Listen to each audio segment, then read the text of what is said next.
look at me.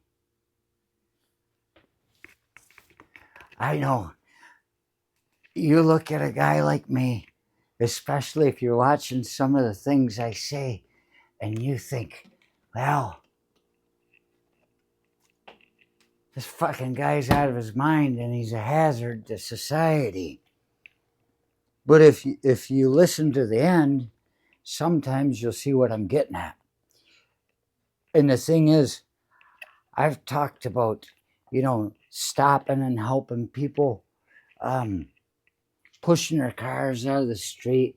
Cars are going around, traffic's all blocked up, and everybody's going bam, bam, bam. I'm like, oh, fuck.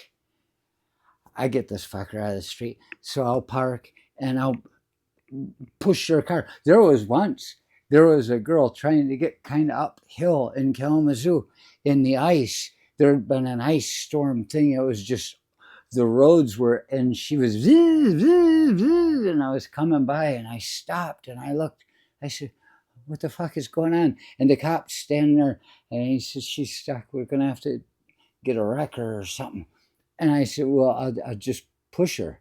And he's like, you're not going to be able to push her because it was glass ice. It was just like, you could have watched the Red Wings play on it.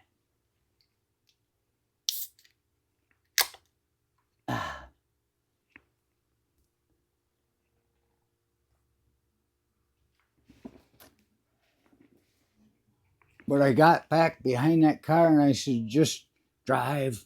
I said, take it easy. Don't spin it out too much. She did anyway. But it was necessary at that point, I suppose. And I hunkered.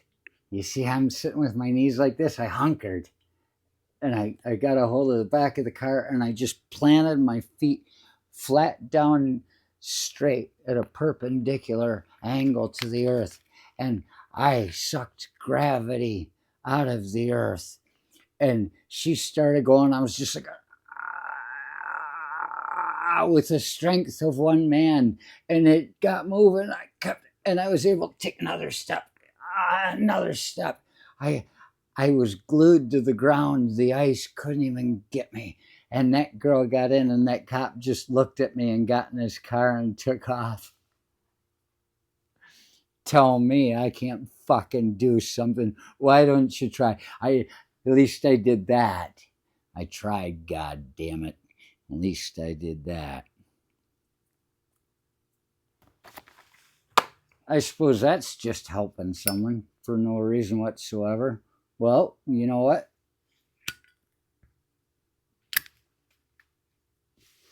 That cop thought about it afterwards. He was a healthy young cop. He thought about it afterwards. I can practically guarantee it. And you know what? Maybe next time he'll try. So maybe there is something good that comes out of it. And it's like me pushing cars out of the streets. Why? Because maybe somebody sees that. Maybe the guy that had the car that had the problem. I pushed one guy uphill. It was fortunately dry, but uphill into a parking lot to get him off the road. It was a little car, but he was a big man, and he sat behind the wheel. What this does is it makes people in your little region notice. And next time, you know what? I've passed people without helping them and felt like a jerk. I've passed people without helping them. And then I realized I could have. You can't even imagine how many people I've given rides hitchhiking across the country. You just got to scare them first. The one guy I picked up in Florida, he had like a tank top on, not a wife beater, tank top, and his skin was just peeling off him from the heat of the sun. He's just this fucking maniac on the side of the road. I picked him up, took him maybe to the next state, and as soon as we started riding, he was quiet. He's just sitting over. He was in shape, looked like a tough guy who might be fucking murdering people on the roadway. And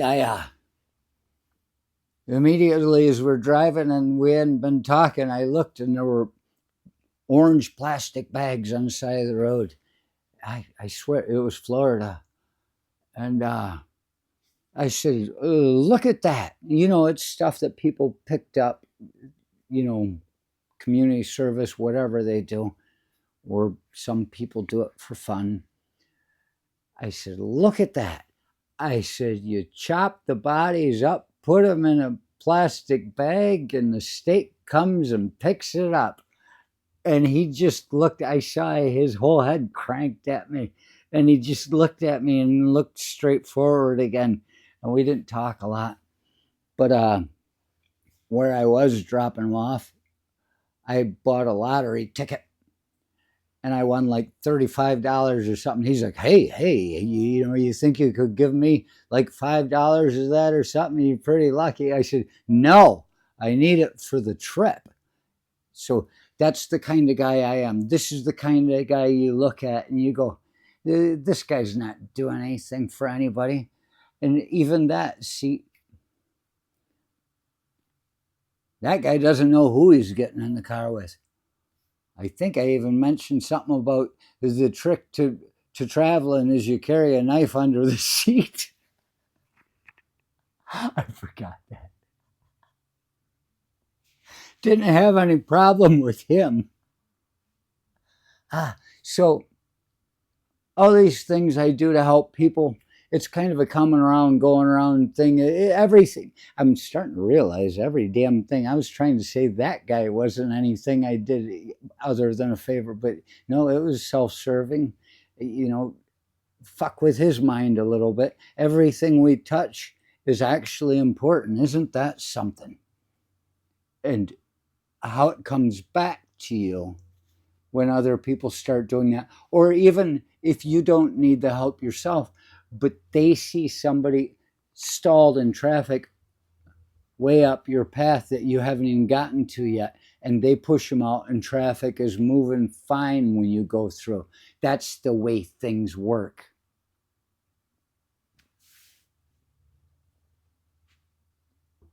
Or you can just fuck it all up. That's a lot easier, I know.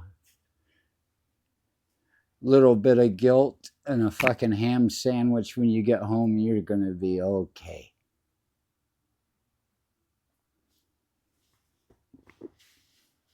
Look at me. Do I look like the kind of guy that does nice things for people? Today I did. It's indisputable. It's indubitable. It's not even able to be argued against. I did a nice thing today. I was out on the road and I pulled into the parking lot of a fast food franchise and I parked to wait for a call.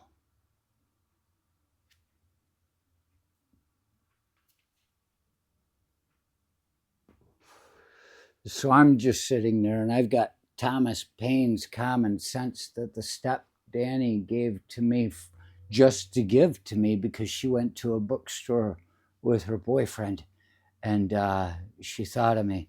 So I've got that on the seat next to me while I'm waiting for a call.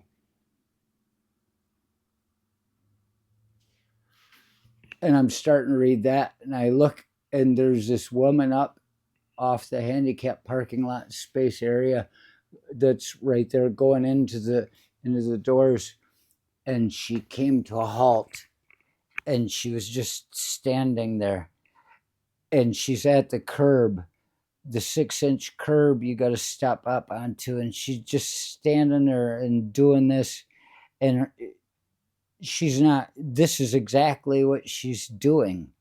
Her arms weren't moving, she's just, you could see the will coursing through her. And I forgot to tell you, she must have been in her 90s, and she had she had edema. She had a lot of fluid in the bottom of her calves, like around her ankles specifically, that I noticed. And she had like those socks that you wear, tension socks or something. And I'm sitting there halfway across the parking lot and realizing, oh my good golly, this woman, she's having trouble. I mean, she had blue veins showing in her face. She was a beautiful woman, but she was just elderly.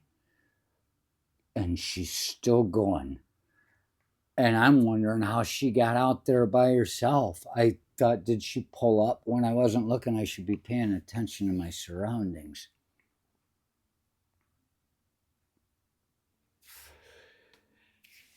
And I realized she was trying to step up onto that goddamn curb and she couldn't. And I won't tell Victoria about it because I don't need credit for it. But I need you to understand, just because someone comes across as highly offensive most of the time, they're usually the person you want around, unless they got really fucked up ideas. And if you can understand what I'm saying, then I guess we're okay. So I got out of my car and I hurried over. I walked like I had a purpose, but I think I was doing a bit of a trot to get to her. And I came up to her, standing there, and she looked at me. I said, "Can I help you?" And she said, "Oh, please." And I got up. I was going to grab her around the shoulders, but she put out her hands. And this 90-some-year-old woman just put out her hands trustingly to me. And I just barely grasped them firm. And she did all the work. She put, and I supported her, I gave her, but she stepped up onto the curb and she said, "Thank you so much." She says, "I thought I could do it." She said, "My husband is inside." And I was like, oh my gosh, he doesn't even know what could happen to her. She was stable.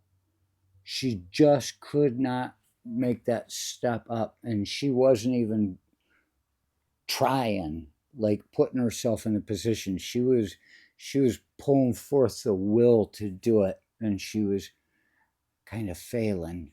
And it hurt her feelings very much. I could see that.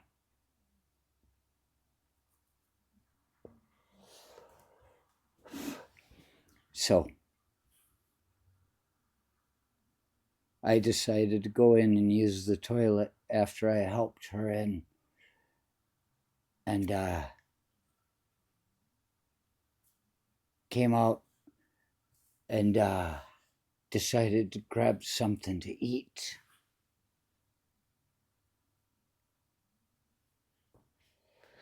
And while I was standing there, I saw her at the table with her husband. He was strong and, elderly too, but looked good. And he got up and he asked, well, he's probably 6'3", asked the woman at the front, "Do you have salt?" And they said no. And I was like, what kind of restaurant doesn't fucking have salt on hand? Everything is coming from the outside now. McDonald's had a salt shaker back there.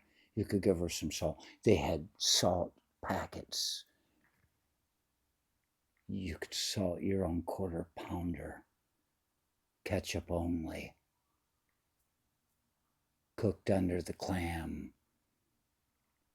Perfect and fresh. The way a McDonald's hamburger should be. I worked at McDonald's. I made my own hamburgers for lunch just the way I wanted them. And they were fantastic because I had salt packets. I could put my own on it. I cooked it without salt, put the salt packets on it. Perfect. I worked at McDonald's. And if you want to know why it's not on my resume, it took me years to work in one place long enough that I didn't have to fill 3 pages of the last 5 years of my employment. And so he turns to her and says, "They don't have salt, dear." And she looked a little bit forlorn as she was sitting there. And I see, here's where it goes bad. I looked at her ankles and I thought, I'm not so sure you should be having salt in your diet anyway. I wasn't offended. I was just honest. There was an emotion of honesty that played through. No offense. It's just, hey, you know, that was a negativity on the helping of somebody I did. It took a little bit away. The spirit, the universe is trying to pull my joy away. It just put something terrible on something I helped. I looked at and I'm like, she doesn't even fucking care. I mean, that's one way to look at it. She's getting help up because her fucking edema.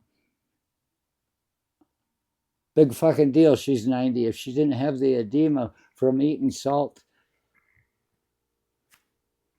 I didn't go that far with it in my mind. So you want to look at me, think I'm a bad person? Yeah. But I'm probably one of the nicest people you'll ever meet. And her husband got up. We were walking out at the same time. We hadn't acknowledged each other before, but she must have noticed me there and told him about me. Because as we were walking out, he shook my hand and he said, "Thank you. Thank you very much for helping my wife." I was like, "It's fine, man. Be well." I say, "Be well."